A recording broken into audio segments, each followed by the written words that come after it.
pendidikan edukasi tentang seks itu juga sudah memang harus kita masuk ke situ supaya tidak ada lagi bahwa ini sesuatu hal yang memang tidak tersampaikan supaya lebih memahami mereka secara keseluruhan. Bagian program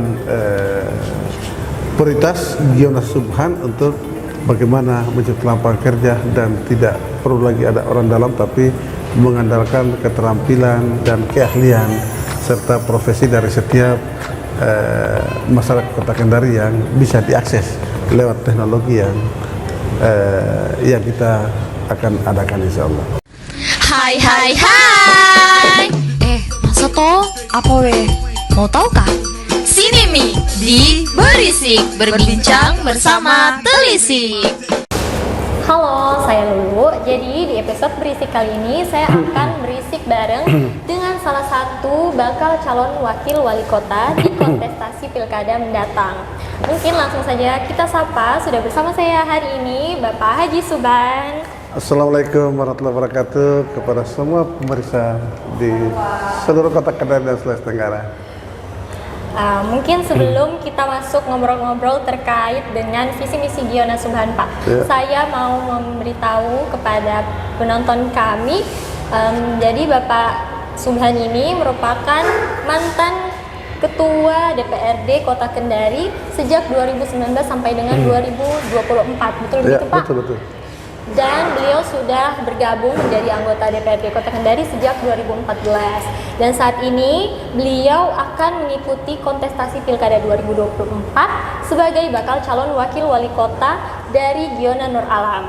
Mungkin kesibukannya saat ini apa yang sedang dipersiapkan untuk mengikuti kontestasi Pilkada, Pak? Jadi Assalamualaikum warahmatullahi wabarakatuh. Jadi kesibukan hari ini selepas menjadi anggota DPR, sebagai ketua DPR, dan insya Allah di periode 2024 2009 kita terpilih kembali Tapi karena kita sebagai politisi diperhadapkan kepada pilihan-pilihan untuk memberikan kemanfaatan lebih luas dalam hal ini dari legislatif ke eksekutif untuk mendampingi Ibu Giyona sebagai pasangan calon wali kota dan wakil kota Kendari, sehingga kerja kita hari ini adalah bagaimana melakukan kerja-kerja pemenangan, termasuk turun ke masyarakat, menyampaikan visi misi yang menjadi niatan kami sebagai calon pasangan wali kota dan wakil wali kota Kendari. Mungkin seperti yang sudah saya dapat informasinya Pak, visi misi dari pasangan Giyona Subhan sendiri yaitu menjadikan Kendari sebagai kota modern yang ramah lingkungan serta bebas banjir. Ngomong-ngomong soal bebas banjir Pak, ada salah satu program dari Giyona Subhan yaitu Sponge City. Salah satu program yang cukup sering di-highlight ketika turun ke masyarakat Pak, saya lihat di sosial medianya. Apa yang ditawarkan dari program ini nantinya Pak? Apakah akan menjadikan Kota Kendari lebih hijau, membuat taman resapankah, atau membuat drainase, atau bagaimana Pak? Jadi kita kan berangkat dari persoalan yang selalu terjadi di Kota Kendari, dan hampir 95% Kota Kendari ini memang rawan banjir, dan itu setiap hujan turun, apalagi sampai 1 jam itu menjadi keresahan warga, dan dampak banjir itu sudah sangat terasa. Sehingga memang visi kami adalah Kendari berkelas sebagai kota metropolitan yang maju, modern, dan sejahtera.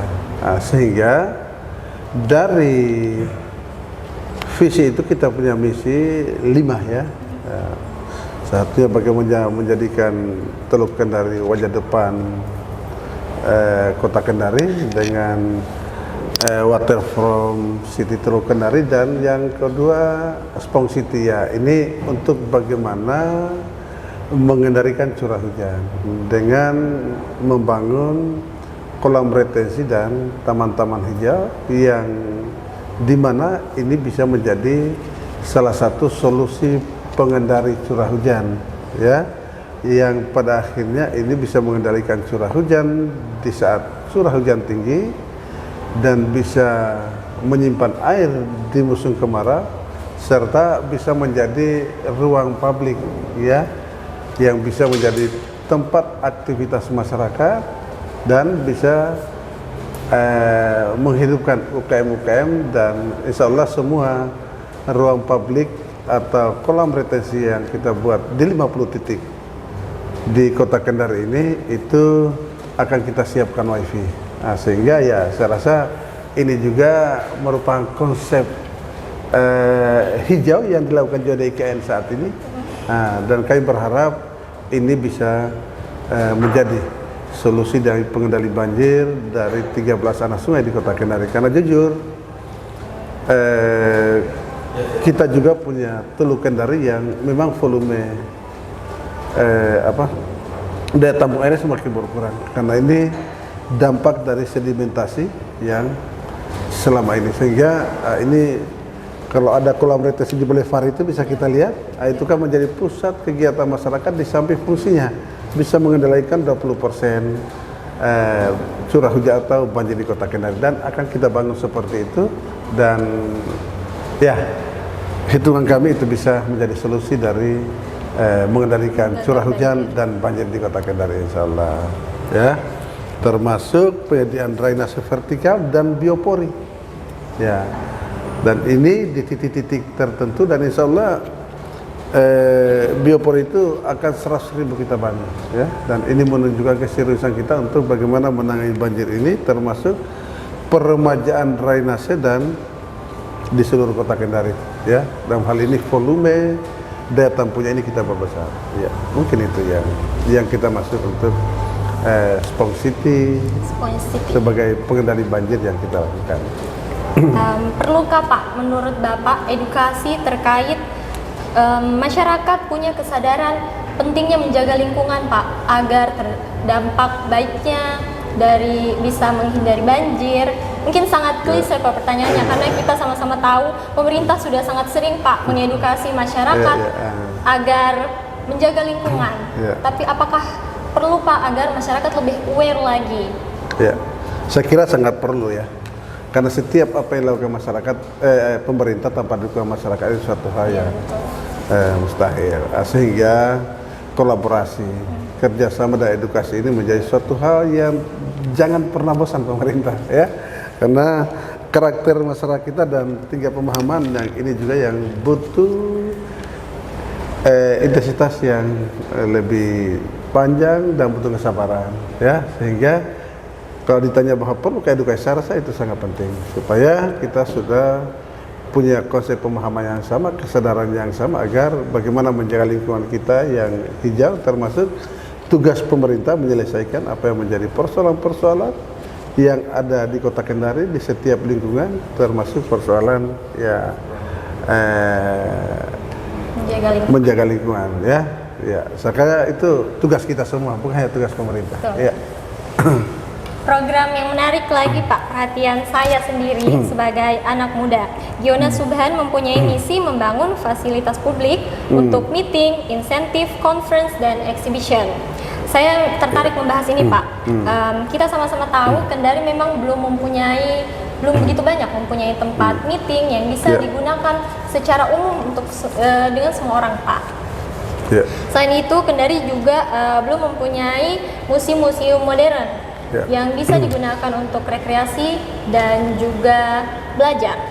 Dari program Giona Subhan ini yang akan membangun fasilitas publik seperti tempat meeting, insentif, conference, dan exhibition, mungkinkah terwujud atau akankah Pak kira-kira nantinya apabila Giona Subhan terpilih, kami masyarakat Kota Kendari bisa merasakan mempunyai museum modern Pak yang bisa digunakan untuk berekreasi dan juga belajar?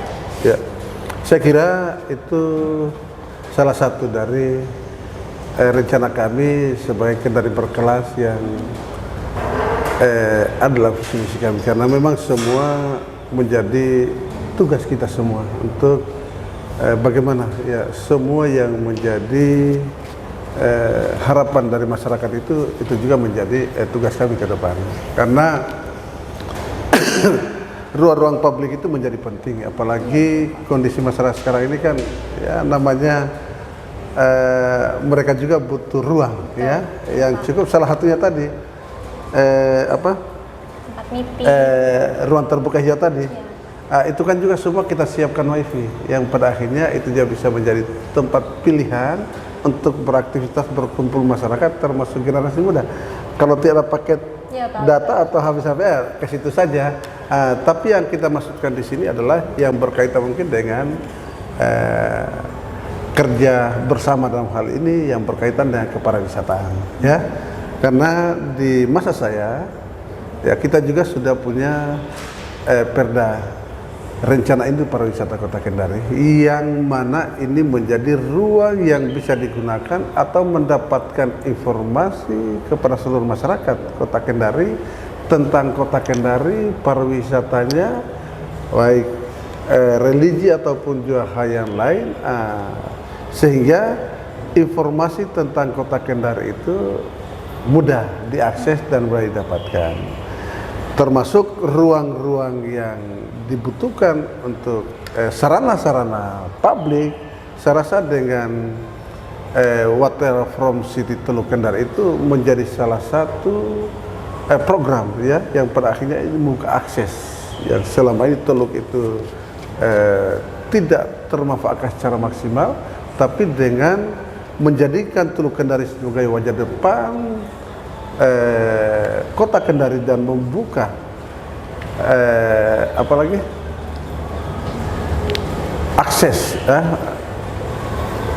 yang luas dalam hal ini pembangunan jaringan ya, pembangunan 17 km ya, jogging track yang terkoneksi, yang pada akhirnya ini akan membuka ruang publik ataupun juga pariwisata hijau mangrove Kota Kendari, termasuk ada kawasan di situ yang menjadi sejarah Kota Kendari. Kita juga ada pariwisata sejarah heritage ya, di kawasan protokol, termasuk bagaimana kita jadikan titik nol ya di depan pelabuhan itu menjadi rencana dari visi kami ke depan yang kami lakukan.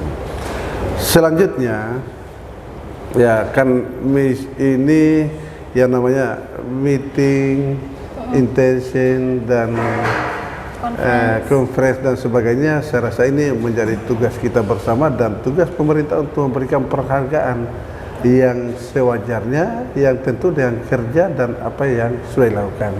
Kita sudah punya konsep itu dan saya rasa ini kita juga sudah punya OPD terkait itu, sudah punya juga semacam perusahaan-perusahaan daerah yang bisa bekerja sama mengembangkan dan membuka ya ruang-ruang itu agar apa yang menjadi harapan masyarakat Kota Kendari tentang ketersediaan dan penghargaan serta ya informasi yang berkaitan tentang kepariwisataan kita ini menjadi suatu hal yang memang harus didukung dan harus disiapkan ya. Saya rasa itu yang paling penting ya. Masih berhubungan meningkatkan ekonomi lokal, Pak. Ya. Membahas soal ekonomi, kita tidak terlepas dari ekonomi kreatif. Ya. Nah, secara penilaian pribadi saya sebagai anak muda Kota Kendari, Pak, saya merasa Kota Kendari ini masih kurang atau masih cukup sulit untuk anak muda mengembangkan ide-ide kreatifnya, Ya. Pak.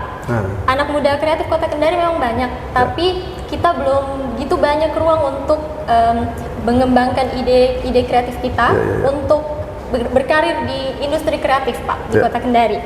Itu bisa kita lihat dari banyaknya anak muda Kota Kendari yang memilih merantau keluar kota, Pak, untuk mengembangkan ide mereka untuk berkarir di industri kreatif. Pun yang memilih untuk tetap survive di Kota Kendari itu, Pak, seperti berkarir di bidang seni mungkin masih belum begitu berkembang. Pertanyaannya, menurut Bapak apa yang harus dibenahi, Pak, di kota kami ini untuk bisa membantu dan mendorong kemajuan anak muda kreatif Kota Kendari, dan bagaimana upaya yang bisa kita lakukan bersama agar anak-anak Kota Kendari itu merasa nyaman dan merasa safe, Pak, untuk tetap stay berkarir di industri kreatif di Kota Kendari ini? Ya, saya rasa iya ini dibutuhkan ya, dibutuhkan penyamaan persepsi dan diskusi yang lebih mendalam kepada semua generasi muda kita, karena mereka juga ini masa depan kita. Yang kedua, bagaimana membuka ruang-ruang pelatihan dan sebagainya agar apa yang menjadi informasi tentang lapangan kerja, industri kreatif, UMKM dan sebagainya ini juga menjadi ya visi dari Giyona Subhan tentang pembukaan 15.000 lapangan kerja itu. Ini kan menjadi satu tanggung jawab pemerintah untuk membuka ruang itu, karena ya generasi kita kalau memang di sini tersedia lapangan kerja, kenapa tidak? Iya, Salah satunya dengan pembangunan jogging track itu kita sudah menghitung sampai termasuk Spong City dan sebagainya, dan 5 program prioritas kita itu pembangunan drainase dan sebagainya. Ini menjadi bagian-bagian yang bisa menciptakan lapangan kerja, termasuk ekonomi kreatif yang memang dibutuhkan anak muda kita. Makanya ini sudah menjadi bagian tugas kami yang sudah kita sampaikan dalam visi misi kami, bahwa ya insya Allah Giyona Subhan akan membuka 15.000 lapangan kerja yang sudah kita ukur, yang sudah kita pisahkan dari mana-mana saja ya, bahwa pembukaan lapangan kerja itu untuk ekonomi kreatif kita, generasi muda kita ke depan dengan tentu keahlian dan bidang profesi kita masing-masing. Ya itu sudah insya Allah sudah masuk dalam visi misi kita ke depan. Masih menyangkut terkait ekonomi lokal, Pak. Oh ya. Di Kota Kendari salah satu tantangan untuk merintis usaha itu disulitnya mendapat bahan-bahan pokok dalam jumlah banyak, Pak. Seperti pabrik-pabrik penyedia packaging untuk makanan mungkin, untuk jualan, sehingga untuk membeli kebutuhan itu orang-orang atau pengusaha-pengusaha di Kota Kendari memilih untuk membeli atau menyuplai dari luar kota, sehingga harus mengeluarkan modal yang lebih banyak. Pemesanan pembungkus makanan mungkin harus di luar kota, atau beli kain, jahit baju dalam jumlah yang banyak harus di luar kota, Pak. Sehingga ketika sampai di sini dijual dengan harga yang terpaksa jauh lebih mahal lagi. Bagaimana upaya yang bisa dilakukan, Pak, untuk mengatasi atau jalan keluarnya agar Kota Kendari suatu saat bisa mempunyai konveksi-konveksi besar untuk menyuplai bahan-bahan pokok untuk mendukung para UMKM? Ya, yang saya rasa yang pertama itu bahwa Kota Kendari sudah punya perda kemudahan investasi untuk semua investor yang ada di Kota Kendari, sehingga akses untuk mendapatkan barang dan para pengusaha itu untuk menongkrong modal di Kota Kendari itu satu hal yang bisa menjawab, itu salah satunya. Yang kedua, tentu kita juga harus meningkatkan ya, dan kehadiran pemerintah kepada UMKM kita agar apa yang ada di luar sana dengan apa yang ada di Kota Kendari itu tidak jauh beda ya, ataupun juga kalau sama mungkin lebih bagus, apalagi kita punya orang-orang yang punya keahlian itu. Makanya pemerintah bisa menjadi salah satu fasilitator ya, salah satunya kebutuhan-kebutuhan yang sering dibutuhkan, apakah itu kebutuhan pokok atau kebutuhan-kebutuhan industri ataupun kebutuhan-kebutuhan UKM yang sering dibutuhkan.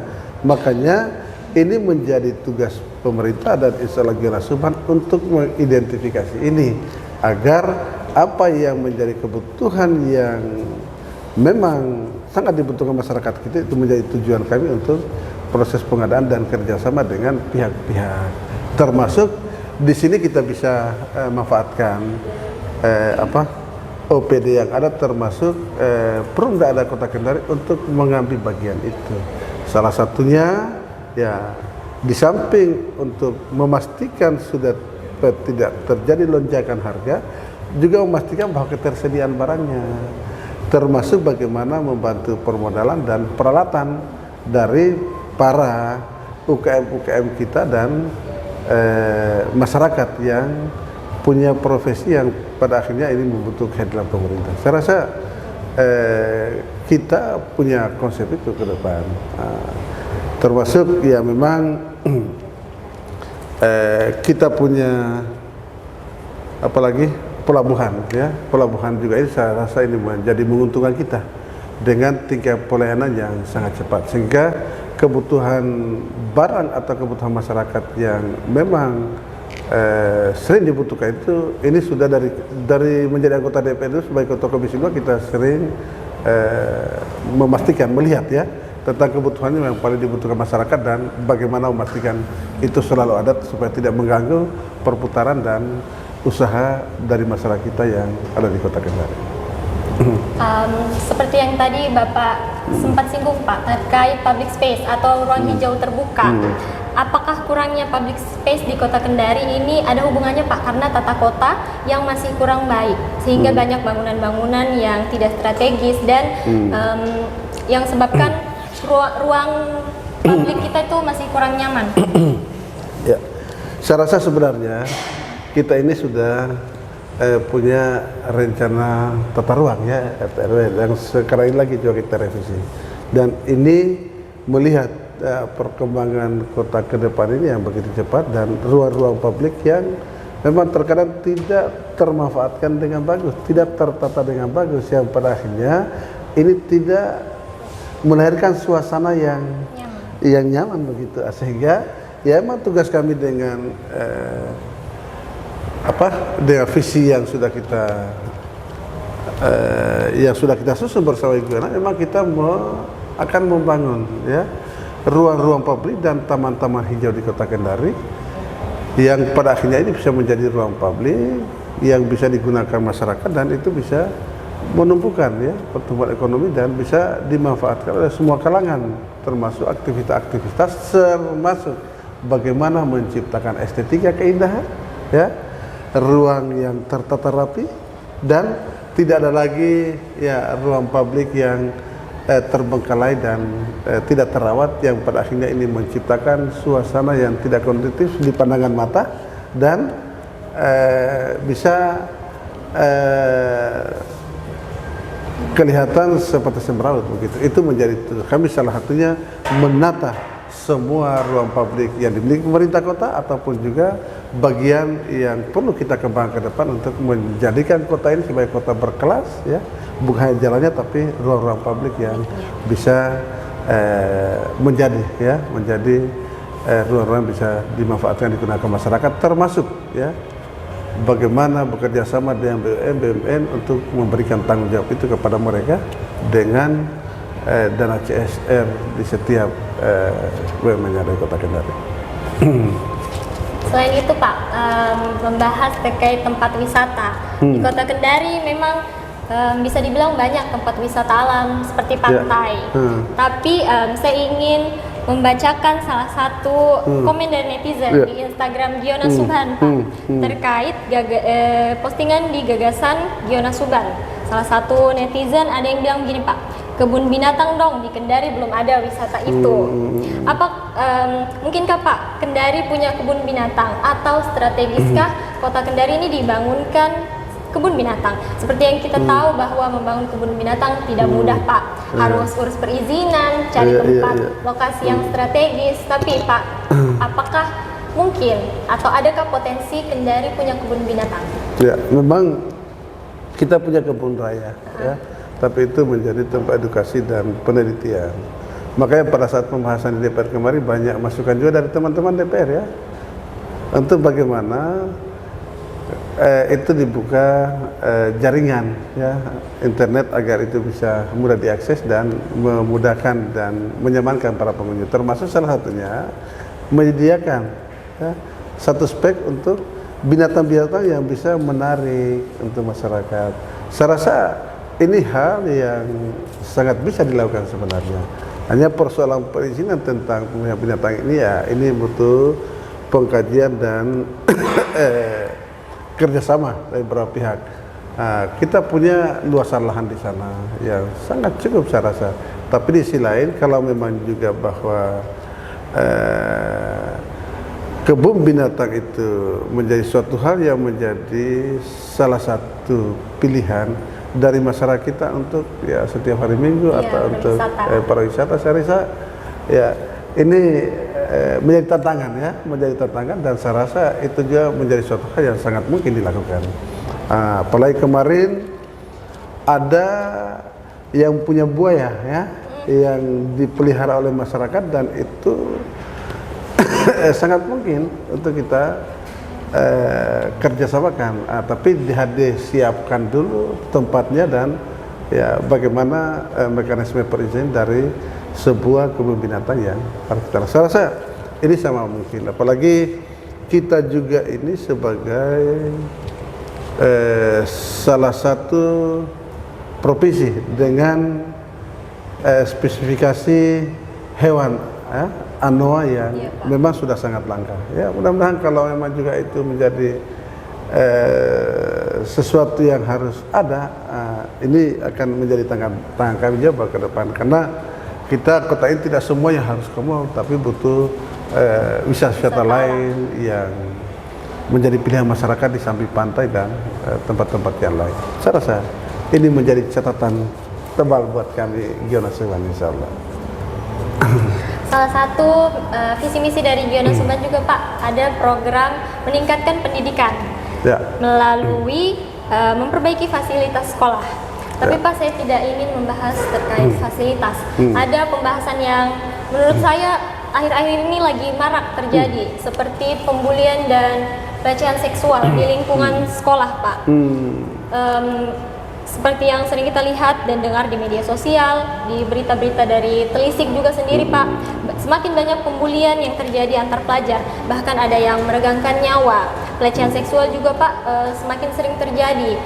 Yang mirisnya, pelecehan seksual itu sering terjadi dan oknum-oknum yang melakukannya itu justru tenaga pendidik Pak, yang seharusnya memberi rasa nyaman kepada anak-anak, tapi justru memberi rasa trauma. Selain faktor internet dan teknologi yang semakin maju, yang semakin berkembang saat ini, sehingga kita dan semua orang bebas mengakses internet dan apapun di internet dengan bebas Pak, termasuk anak-anak di bawah umur. Apa kira-kira faktor utamanya Pak menurut Bapak pembulian itu masih sering terjadi di lingkungan sekolah? Dan bagaimana menurut Bapak untuk mencegah ini? Apakah mungkin hal ini betul-betul nanti bisa ditinggalkan, atau anak-anak di bawah umur maupun anak-anak yang sudah legal umurnya itu akan aware bahwa dampak buruk dari pembulian itu bisa berdampak ke psikis kita? Bagaimana Pak? Saya rasa ya memang dengan perkembangan teknologi yang ada, ya memang sudah waktunya ya, bahwa di umur tertentu bahwa pendidikan edukasi tentang seks itu juga sudah memang harus kita masuk ke situ, supaya tidak ada lagi bahwa ini sesuatu hal yang memang tidak tersampaikan, supaya lebih memahami mereka secara keseluruhan. Yang kedua tentang pembulian juga ini kan berkaitan dengan mental dan moral, sehingga saya rasa pendidikan juga kita ini sudah harus lebih banyak ya membangun moral dari setiap pelajar kita, supaya ya bukan saja keilmuan tapi moral ini menjadi suatu hal yang penting. Makanya peran kita semua, baik guru yang memang juga tidak semua waktu siswa kita itu ya di sekolah, semuanya peran orang tua ya sebagai benteng ya, benteng kita di rumah tangga ini kan menjadi sangat penting. Yang selanjutnya ya tentang edukasi tentang bullying juga ini memang sudah harus disampaikan ya, karena ya kejadian baru-baru kan sangat miris buat kita. Teman sekolah dibully seperti itu pada akhirnya kan berdampak hukum.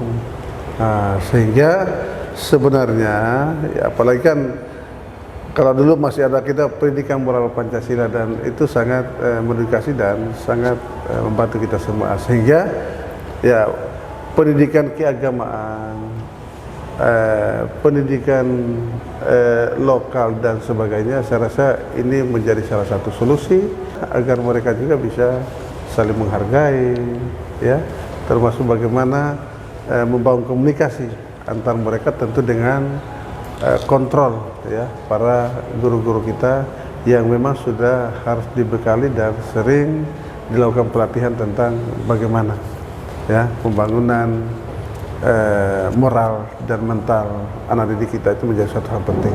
Dan Giyona Subhan sudah punya ya visi misi tentang itu, tentang pembangunan SDM. Karena apalah gunanya ya kita membangun yang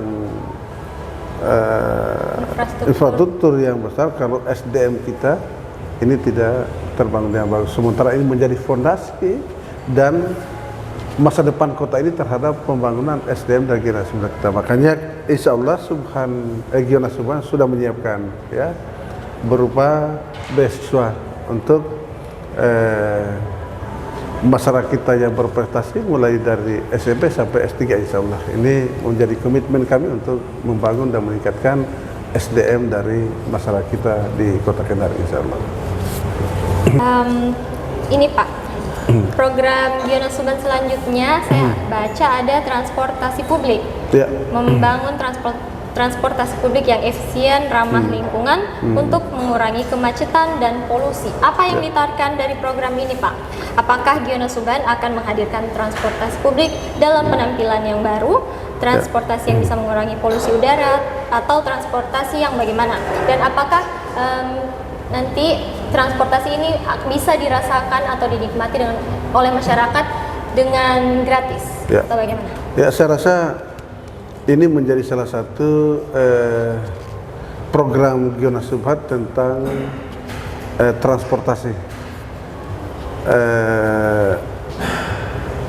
AC ya, baik itu bus ataupun juga PT-PT yang kita perbaharui dan ini nyaman sehingga ini bisa mengurangi dampak kemacetan, dan ini menjadi konsep yang sudah dilaksanakan oleh DKI Jakarta sehingga sepi-sepinya ini kita gaji. Jadi tidak lagi yang antri ataupun yang menunggu berlama-lama yang pada akhirnya masyarakat enggan ya untuk menggunakan fasilitas PT-PT atau bus ber-AC ini, dan ini sebenarnya salah satu juga untuk mengurai kemacetan di Kota Kendari. Karena kita tahu persis ya kota kita ini dengan pertumbuhan volume kendaraan yang sangat pesat dan volume jalan terbatas, ini juga menjadi tugas kita semua untuk memikirkan itu. Memang hari ini ya baru mulai terasa, tapi ke depan juga ini sudah harus kita pikirkan karena tidak bisa hanya jangka pendek kita berpikir.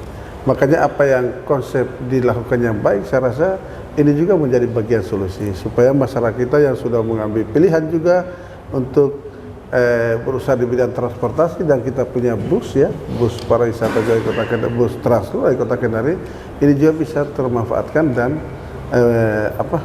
supir angkot PT-PT itu punya jaminan hidup untuk profesi mereka. Saya rasa ini menjadi konsep ya program yang sudah dicanangkan oleh Giyona Subhan insyaallah dan dijamin nyaman ya, insyaallah. Terkait program dari Giyona Subhan Pak, saya habis melihat di Instagram Ibu Giyona, dia juga sempat mengatakan bahwa Giyona Subhan mempunyai program untuk mengurangi kemiskinan di Kota Kendari Pak. Ya. Saya ingin membahas mengenai orang-orang yang belum mendapat pekerjaan Pak. Akhir-akhir ini saya juga sering mendengar keluhan dari teman-teman Pak yang fresh graduate belum dapat kerja, terus dari tetangga banyak yang bilang sekarang pakai sistem orang dalam lah, atau mungkin lapangan pekerjaan yang sedikit yang kurang. Sebagai masyarakat saya juga Pak sudah sering mendengar visi misi dari pemerintah atau calon wakil rakyat yang menjanjikan kalau terpilih akan membuka lapangan pekerjaan seluas-luasnya. Tapi seperti yang kita lihat masih permasalahan ini belum juga terselesaikan Pak. Dari pasangan Giyona Subhan, apa yang akan dilakukan Pak untuk mengurangi pengangguran di Kota Kendari? Apakah akan ada program khusus Pak untuk bisa menyelesaikan permasalahan ini? Ya. Saya rasa Giyona Subhan sudah punya program prioritas, yaitu Kendari Welfare City, pembukaan 15.000 lapangan kerja, dan ini akan menciptakan kesejahteraan. Makanya seperti yang saya sampaikan tadi bahwa apakah kita butuh orang dalam? Saya rasa tidak, karena kita akan membuka ya lapangan pekerja itu dengan teknologi. Jadi semua masyarakat bisa mengakses, ya. Dan sesuai profesi mereka juga ini akan menjadi salah satu bagian bahwa masyarakat yang mana dengan pekerjaan seperti apa yang mereka butuhkan. Ya tentu dengan pembangunan-pembangunan kita lakukan, ya, karena dari pembangunan waterfront Teluk Kendari itu kan juga butuh tenaga kerja, apalagi akan ada UKM-UKM baru di situ yang memang akan kita buat, termasuk ya pembangunan infrastruktur itu juga membutuhkan tenaga kerja lokal yang memang kita, termasuk investasi-investasi yang Kota Kendari kita sudah sampaikan bahwa ya 80% harus berKTP Kota Kendari lah. Selanjutnya tentu kita ini sebagai kota jasa dan bidang lain, ya pada intinya akses ini akan kita siapkan, ya, teknologi informasi yang pada akhirnya masyarakat mudah mengakses itu dan tidak ada lagi bahwa mesti ada orang dalam, ya.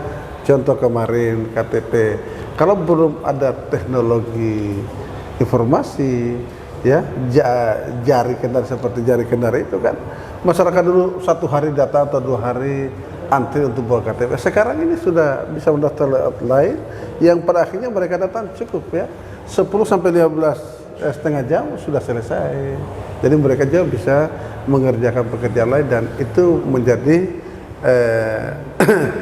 bagian program prioritas Gionas Subhan untuk bagaimana menciptakan lapangan kerja dan tidak perlu lagi ada orang dalam tapi mengandalkan keterampilan dan keahlian serta profesi dari setiap masyarakat Kota Kendari yang bisa diakses lewat teknologi yang kita akan adakan insya Allah. Terakhir mungkin Pak, Ya. Selain dari kurangnya lapangan pekerjaan, apa faktor lain yang menjadi penyebab kemiskinan di Kota Kendari, Pak? Ya, makanya salah satu yang penyebab kemiskinan Kota Kendari kan memang SDM kita ini harus memang dibutuhkan. Informasi tentang ketenaga kerja itu memang harus dibuka secara sosial.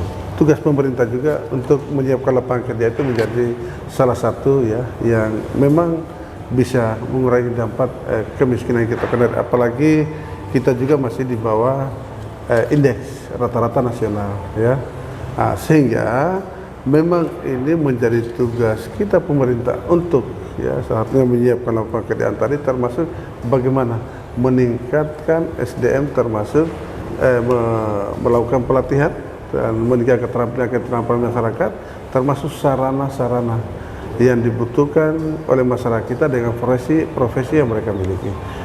Selanjutnya ini kan di Kota Kendari ini yang paling tinggi memang, ya, sangat tinggi tingkat pengangguran, sehingga ini menjadi tantangan tersendiri untuk kita membuka lowongan kerja itu. Makanya dengan Kendari University untuk membuka lapangan pekerjaan, saya rasa ini pilihan tepat untuk seluruh masyarakat Kota Kendari, memberikan kepercayaan kepada Gionas Subhan untuk menjadi, ya, untuk menyampaikan haknya di 27 November 2024 dengan memilih Gionas Subhan dengan program membuka lapangan kerja yang seluas-luasnya insya Allah.